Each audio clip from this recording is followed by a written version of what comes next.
Tales from my D&D campaign. Previously, I don't think the Albtraum would put us in situations that are inescapable, whether because that's no fun for them, or perhaps they simply can't by the ancient laws. So he's a dungeon master. Rule number 1. I make the rules. Can you remove or change a rule? 1B. Once I make a rule, it can't be changed. Number 2. Each challenge is to find the key. Number 3. There is always a way out. how many trials? Fine. Rule number 4. Once you complete 20 challenges. 20? You may have a point. You aren't proper heroes. Even you are just the dregs. Complete 5 challenges. I will give any one of you still alive safe passage. Interesting to note, he may have just changed one of the rules. Could we be re-healed after every... No haggling. They move in, hesitantly, but they don't see any monsters lurking in there, nor does Angel smell anything but trees and grass. As you approach, you notice a small depression in the tabletop, like an inch-deep hexagon cut out, matching the shape of the table itself. So a hexagonal key somewhere around here. And there's nothing we see that leaps out at us as, here's the key? Not that you can see from here, though there is a little more underbrush here in these nooks and crannies. Not super thick, but up to a foot high, whereas the main paths are more the height of cut grass. So should we start looking in these little areas here? Should we burn everything? All the underbrush? Sure, we could. I know a spell for that.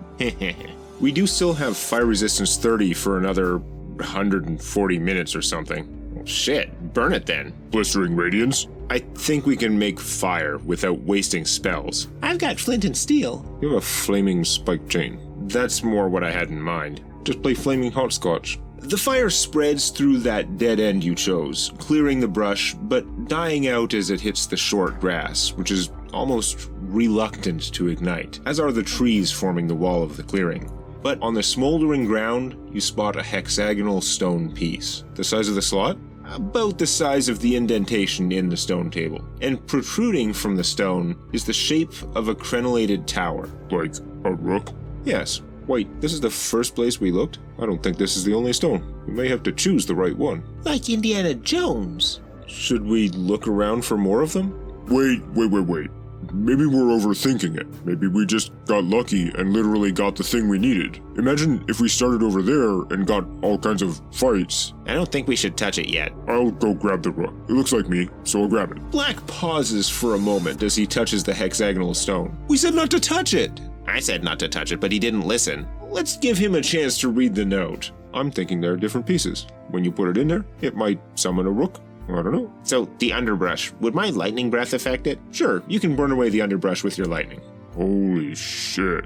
Black had paused for a while, maybe 15 seconds, just long enough for it to be weird and disturbing. But then he slowly straightens up as though there's a weight upon his mind, holding the hexagonal rook stone. Black? Is it really heavy? It's nothing. That wasn't nothing. Everything copacetic? I'm fine. Alright, let's find some more things that I'm sure are totally fine. I'll check over here. No. Bad things happened last time we split up. Little One burns away the undergrowth of the next corner, revealing another stone slab. No, we already have one. Same size and shape, same material, but instead of the rook, this one features the shape of a small arrow. I have a feeling that's for me. Hold on a second. Why do you pick up the rook one, being the most rook-like of all of us? It looks like me, he said. And now there's an arrow. I wonder if I should pick up the arrow. Don't touch that. I will Elder Mountain Hammer you if you pick that up. We already have one of these. Well, I guess it wouldn't be as easy as just finding one and putting it on there. Well, the thing is, I could be coaxed to speak of what I saw, but only by you, because it only matters to you. The rest of these guys wouldn't have any idea. We'll just clear the area. We'll find a whole bunch of these. Yeah, we'll search the area, see what there is. If there's one for Angel, I ain't fucking touching that one. Sorry. No one is. What's it gonna be, a giant dagger? Nothing interrupts them as they go around the area, clearing out each corner and finding more hexagonal puzzle pieces, without touching them. Black already collected the rook from here. You left the arrow. Here you find a seashell. Mora, She's not even a PC. The conch shell is a symbol of my people, of a culture which no longer exists, save in the memories of a very few. Here, the stone has a little shield on it, which bears a crest that is familiar to Black and Draven. The crest of Rowan. I thought it was going to be a shield with all the Kuatoa curse words. No, it's real subtle. This one is embossed with a pile of coins. This one here has an axe. This one has another tower, but it's more pointy. It's a lighthouse, a symbol of the shepherds. And then a dragon. And there's a lightning bolt here. They all have the same base. Black can compare the one he's holding as you go around. Each symbol is embossed onto an identical stone hex, as far as you can tell. Is there any writing around the edges or on the bottom? Or on the table? Each piece has only the one symbol. Nothing on the pedestal. I mean, you certainly looked like you felt something, Black. Was it a jolt of energy? Oh, Jesus. I guess I have to answer this. I had a vision. You see the underground cathedral of the Basilica. Then a spell shatters one of the high, backlit stained glass windows, and fighting fills your view. Samantha Higgins, that asshole artificer, is dual-wielding wands, casting lightning bolts from one and a buff or something from the other, firing over some Hand of Sirius guards and Victoria DeWall, that female cleric who asked you all kinds of questions about your armor, and it occurs to you now that maybe she kind of liked you. But she and the guards are falling back deeper into the Basilica, covered by Higgins when the enemy comes into view. The Hand are being pushed back by forces in gray plate, with a symbol you don't recognize on their shields, like an armored gauntlet with a rook inside it. But then you see one of them is Giselle Kira, one of the main Hand of Sirius arms trainers. You can't mistake her because she always refused to limit her peripheral vision by wearing a full helm. She's attacking Victoria with her sword, and right beside her is Anton Pike, who is another priest of Sirius you've seen around the Basilica, and yet they're attacking the Basilica, pushing back other members of the Hand of Sirius. You're free to tell them what you saw. Of course, the more you speak about your vision, the more likely it is to come true. I had a vision.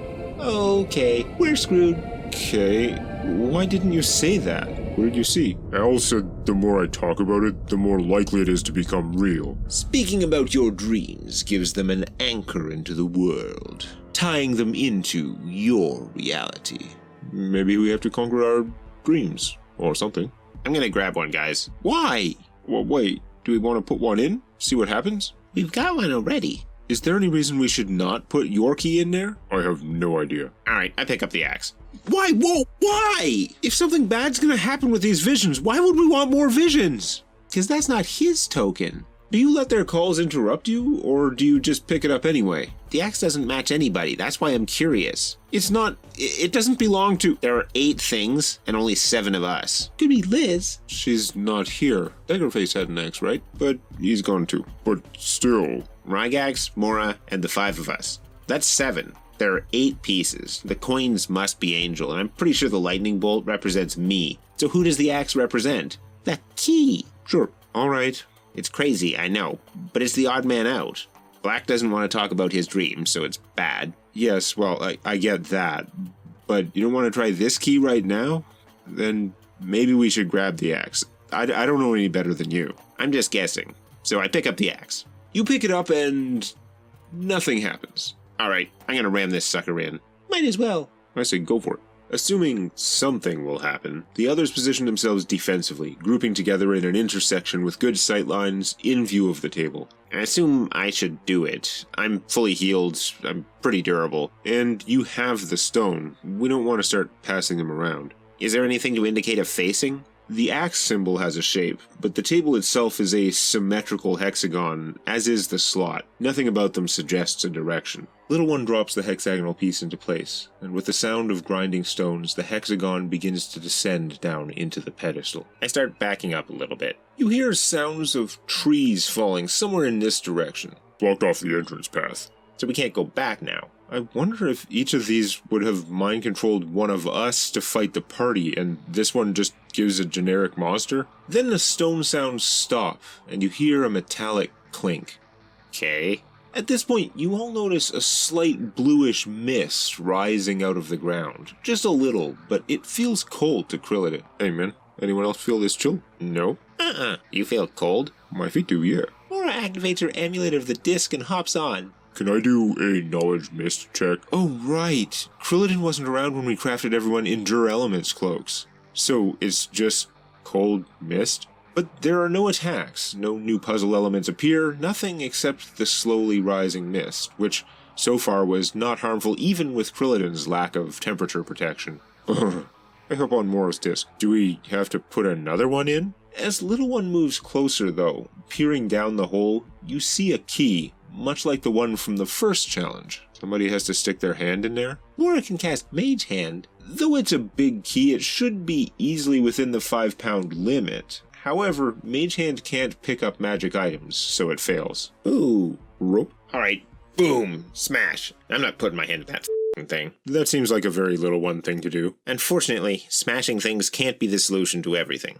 But so far it has. The ground shakes, there's a thunderclap, and you are blown back by a force.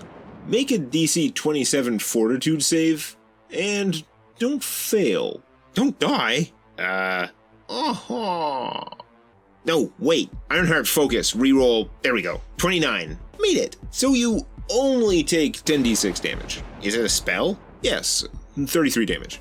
I reduce it with my amulet then, so I take 26. What would have happened if I failed? The spell is called Destruction, so you'd be destroyed. Did it break? No. Always thinking with your hammer. Predictable. I'll get it then. You said it's a foot down? I have a pair of tongs here somewhere. Sorry, I'm just gonna reach past and grab it. Okay, you get the key. And you hear a brief stone-on-stone sound from the location of each of the hex symbols. I should also note that the cold mist is more than a foot high now and still rising.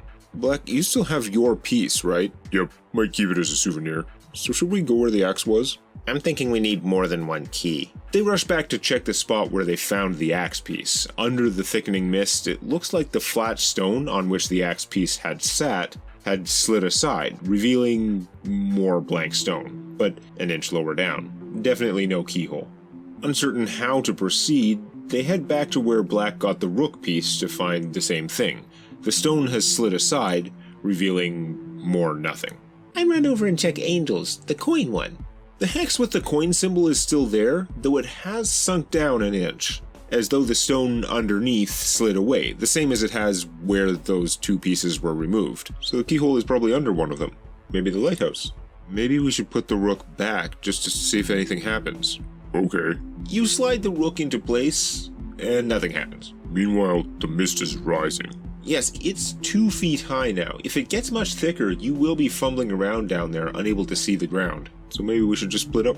And check them all quickly. So we all rush over and pick them up? At the same time? I'm thinking things are going to get ugly pretty soon no matter what. Sure, let's do it. What do you think, Ragax? It's very difficult to put oneself in the head of an entity like the Albdrome.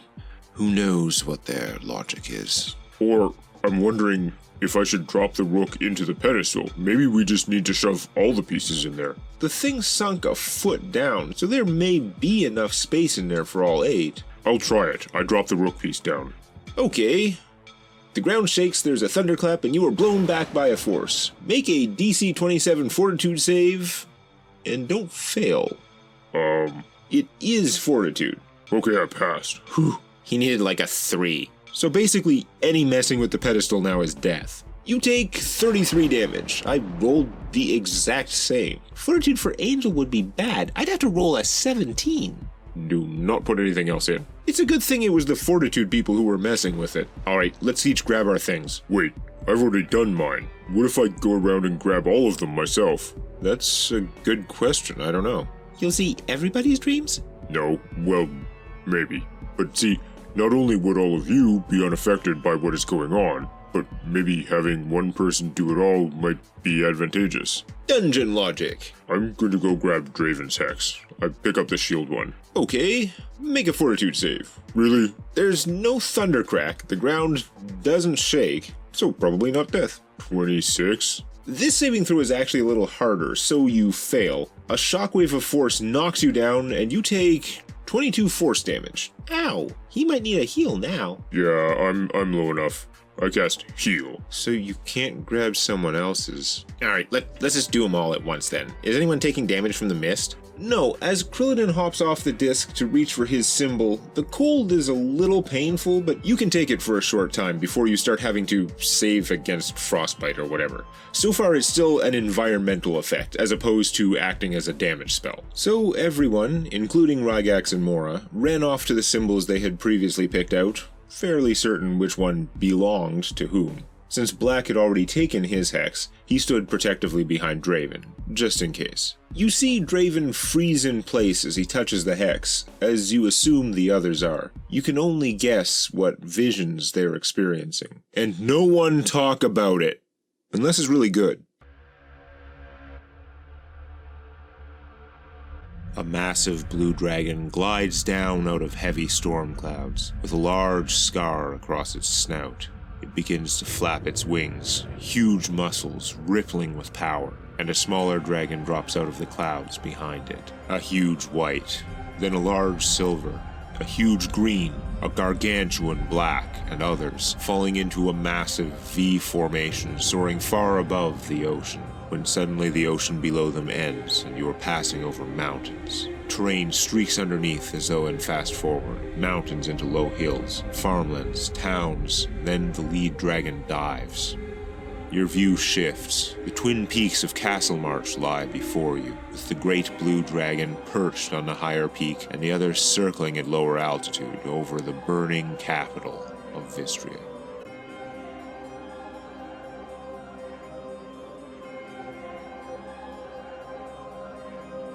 You are running through the woods towards the village that was your home for years, home of the elves who raised you while you trained, while your father worked back in the Fae. You're aware of others running alongside you, slightly behind, but you don't look back as the massive trees rush by because you're focusing on what is ahead. And as the houses come into view, you have to dodge a silver spear hurled down from above. Still running, you draw back your bowstring to return fire, but the ground shakes, causing you to lose your footing and trip. To avoid falling atop your bow, you land hard on your shoulder, but as you look ahead, the ground is rising up ahead of you like a wave, a colossal form rising from the ground, knocking over massive trees like corn stalks. Something resembling an earth elemental, though you can't be certain. But if it was an elemental, surely it is one of a size that has not been seen in this world by mortal eyes.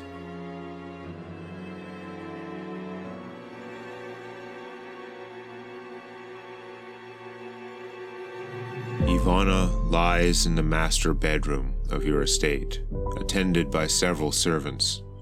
She looks completely familiar to you, though her face and neck are severely wrinkled, and wrinkle even further as she gives you a smile that is honest, but also full of pain. You reach out and take her hand, feeling her skin so thin and loosely attached, spotted with age and almost translucent.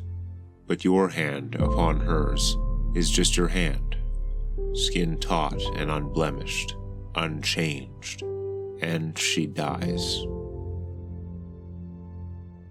Then you flash forward to an unfamiliar bedroom, even more richly appointed.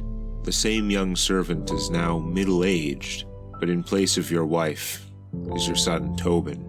The face is clearly his, yet his features are those of an ancient human, almost as aged as Deathmore became. You reach down and stroke his cheek, and your hand is still young and smooth and strong. You gaze down, as though from many miles above, at a city on an island, a place you've never seen, though the landmarks are unmistakable. A giant step pyramid, its corners worn by time, and from there, a gleaming line that could only be the Urbu Road, the solid gold road in Vulbal, City of Blood, capital of the Diluvian Empire. No sooner do you put the clues together then a black flash. And when the flash fades, you see a giant chunk in the middle of the city has been erased, reduced to a vacant space which the sea is trying to rush in to fill. But the flows of water are behaving bizarrely, like shooting inward in white lines then stopping. Meanwhile, a shockwave ring is expanding out all around the blasted area, and there too you see strange white lines, but shooting outward, then branching out and branching again, covering what's left of the island in no time, spreading like skeletal fingers out into the sea.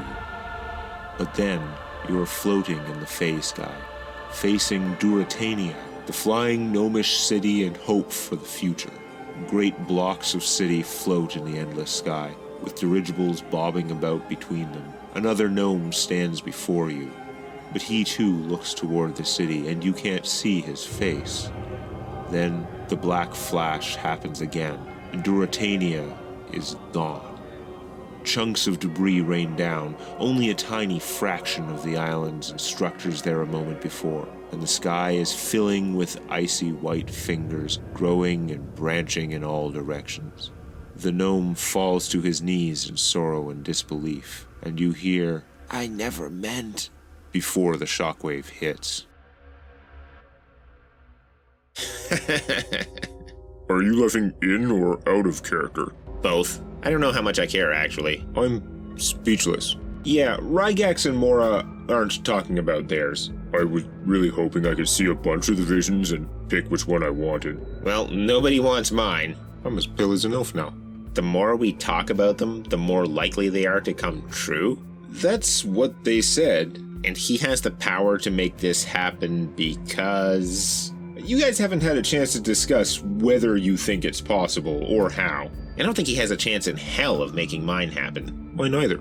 Or mine. I don't know what you're talking about. You want to talk about mine? I don't know if this is the time to talk about any of it. I don't think we should talk about it here. Right, so was there a keyhole under any of them? Unfortunately, by the time you've all seen whatever it was you saw, the mist is thick enough near the ground that you pretty much have to feel around to find out. But then Mora screams out, "Ah!" She takes 20 damage, and you spot a number of icy projections sticking out of the mist. Almost like... Shark fins. Sharks in the mist? I hop back on the disc. I hop back on the disc. Angel's already standing on the wall. Wait a second, ice sharks?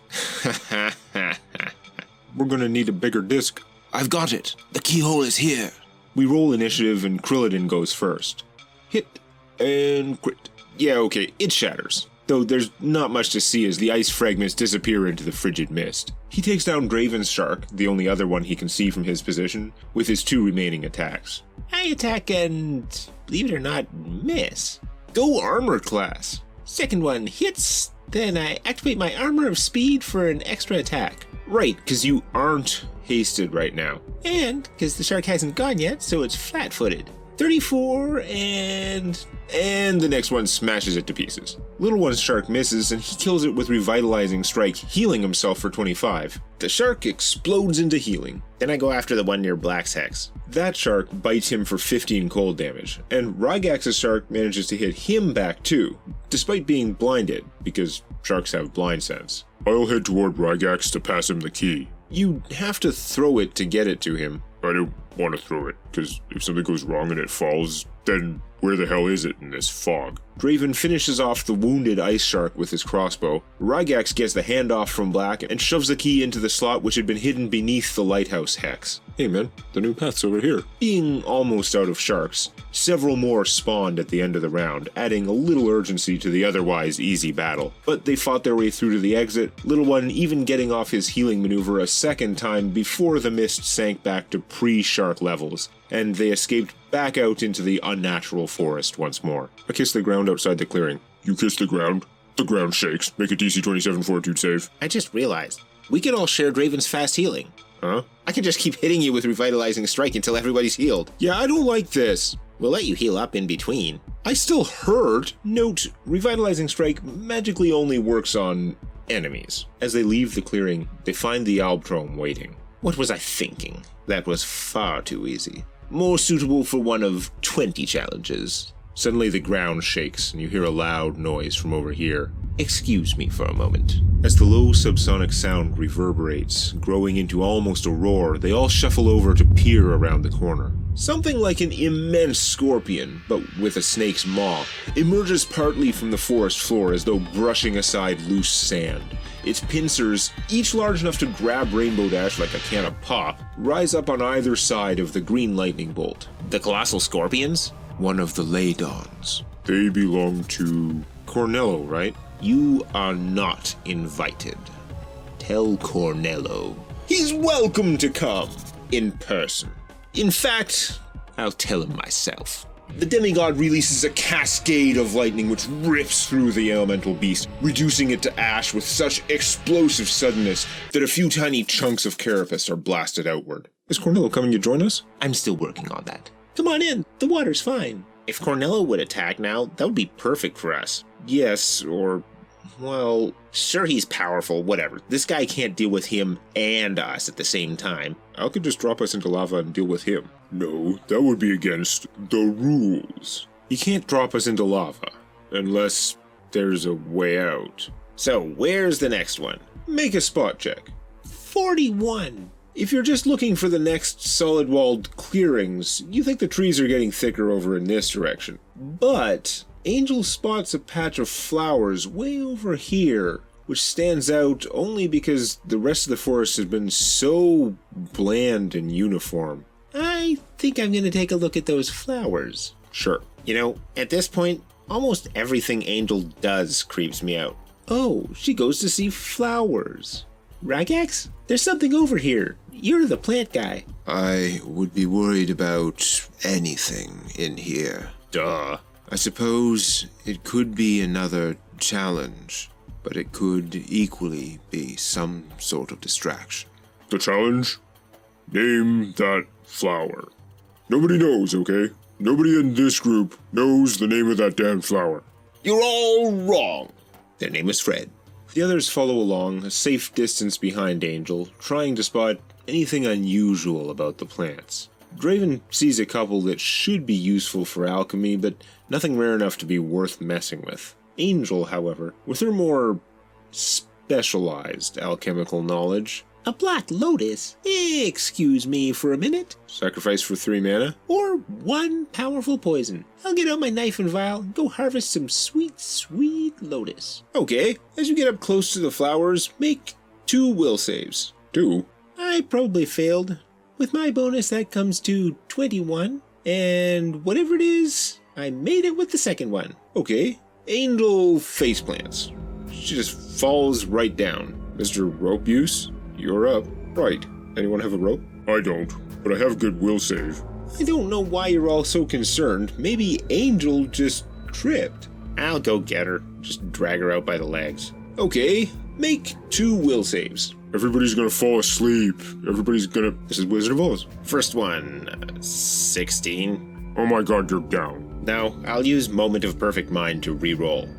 Damn, 20. That's a fail. And the second one, 16. Yeah, so little one falls down. Crushes Angel. Rope? Who has rope? I have rope. Don't we all have rope? Nope. Little one and Angel have rope. It's right over there. I can at least pull them. I'll try to do a lasso. Okay, how close are you gonna get? 50 feet? No, but try from maybe 30 feet away. Okay, it's gonna be fairly tricky to lasso from that far. We could just tie the rope around your waist, you run up and grab them. I don't have a great will save. Black can haul you back. I have a great will save. Tie a rope around me. Can you haul me back? You weigh 100,000 pounds. What's Quillidan's will save? +6? Okay, mine is +17. Hook me up. Alright. I don't like this idea, but okay. What could possibly go wrong? Will saves 26 and 25. You don't fall asleep, though you did fail the second one.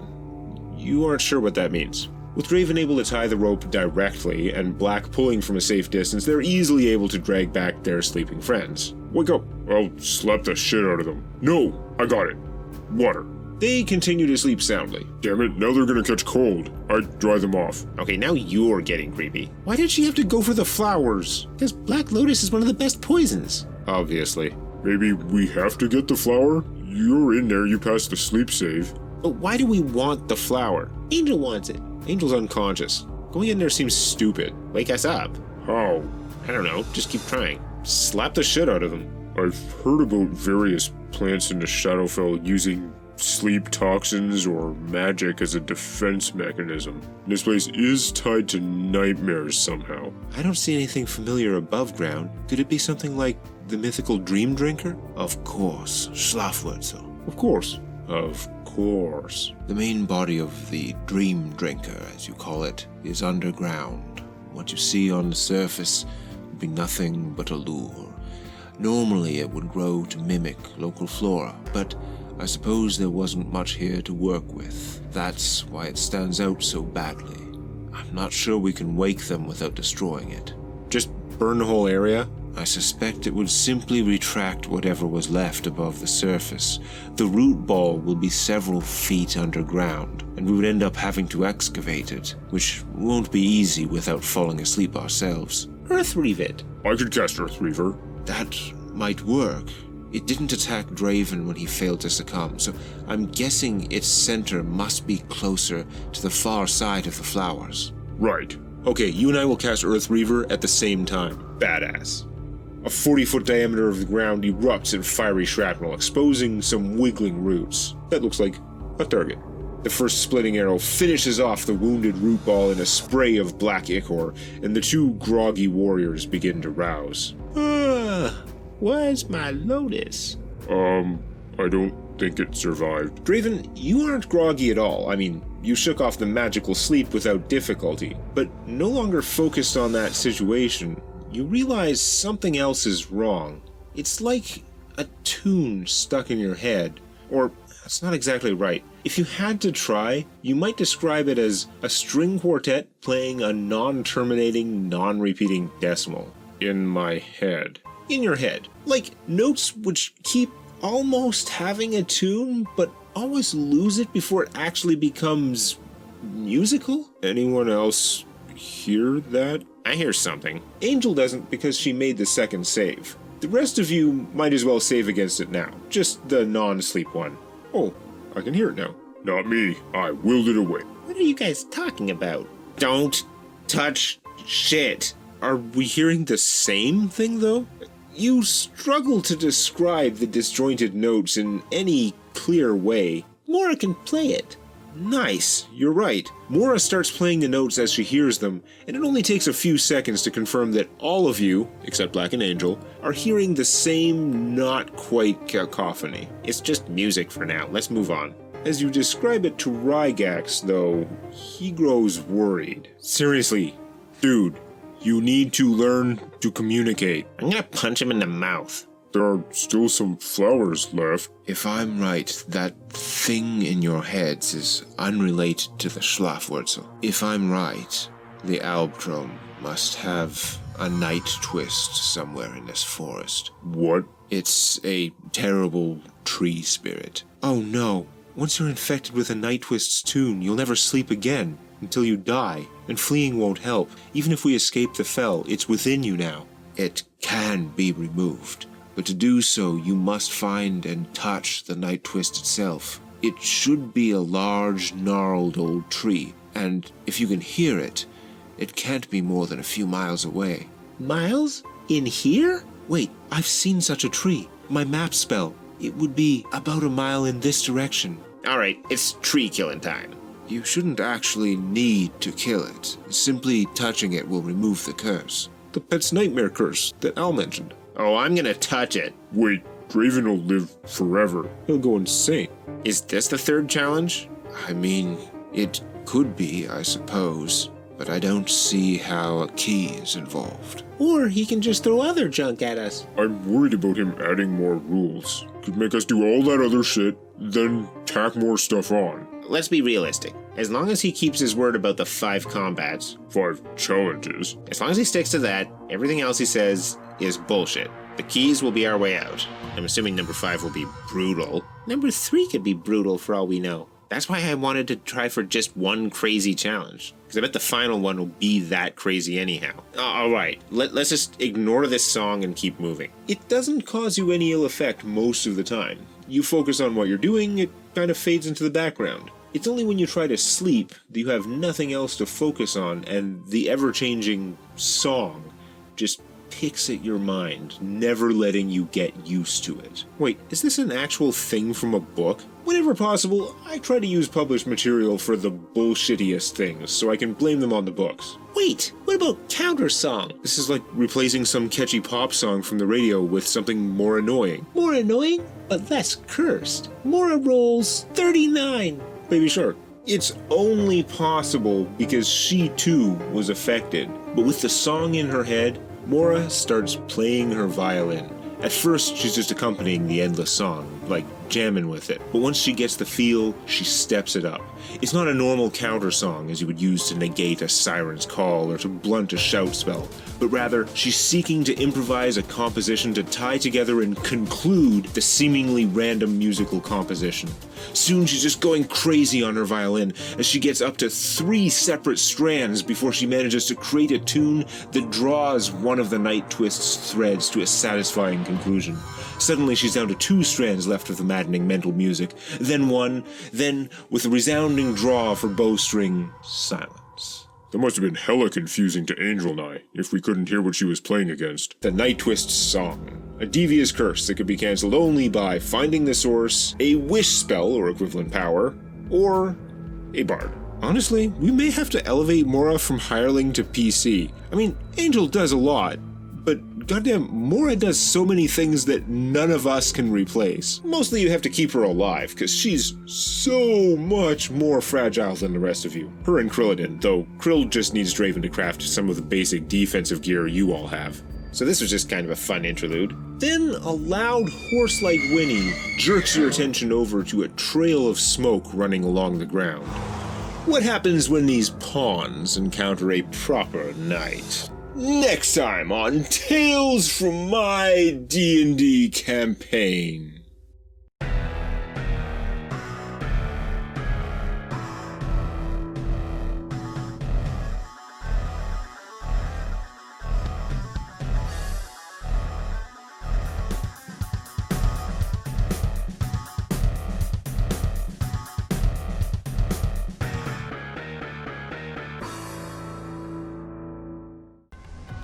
Tell Cornello he's welcome to come in person. In fact, you're nothing. No, that's not good. Hakai. Bye-bye. Die. Genocide Hurricane. I need a good pre-mortem one-liner. Let your ashes do the talking. I'll come up with something better and I'll tell him myself.